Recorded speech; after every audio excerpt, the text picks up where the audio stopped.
Jeff Roy is the only school committee chairman I've ever known. And so whoever succeeds him is going to have very big shoes to fill. More importantly, I mean, I have, as a journalist covering government from my very first days out of college, much like the young lady in the back, doing the exact same thing in the city of Newton, later in the city of Boston, later in the State House, later in Washington, D.C.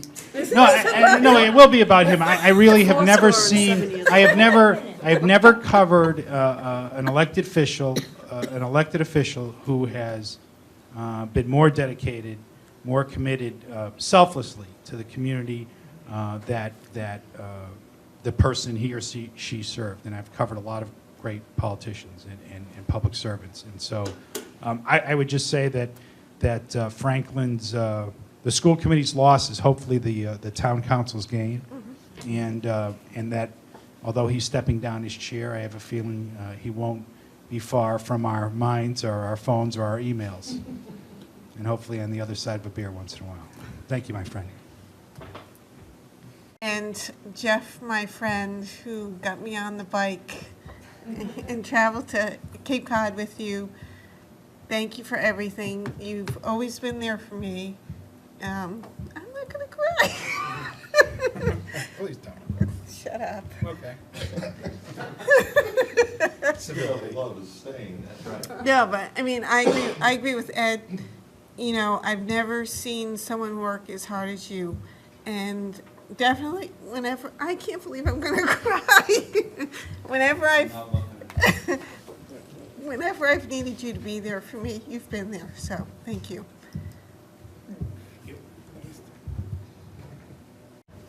I just wanted to say, Jeff, that when I first came on the committee, I had a lot to learn, and you've been there for me as a mentor and as someone who has always, as Sue said, been there for all of us, whether it's phone, email, whatever, to give us the help that we needed to make the best decisions that we always could. And I just don't think I've ever met anyone as selfless and dedicated as you, considering that this is a volunteer position, but it's one that you've taken very seriously, and indeed your shoes will be very big to fill. So thank you very much.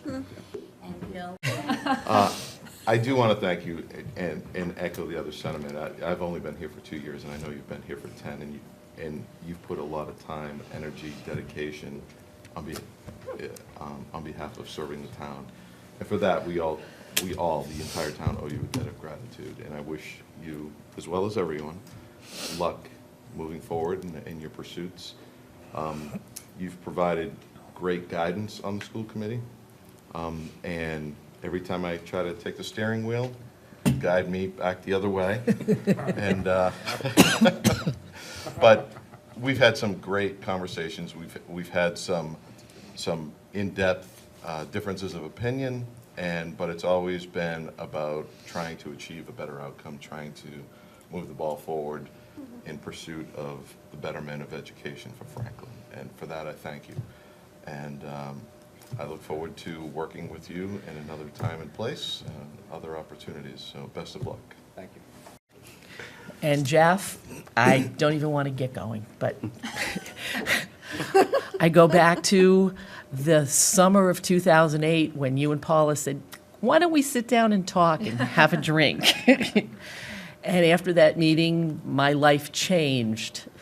And you challenged me in so many ways. Thank you. Thank you. Thank you. You got me to see things. You got me to see things that I never saw were possible. And he knows I never wanted to be a superintendent of schools. And Look at you today. and, you know, it's been a wonderful 10 years.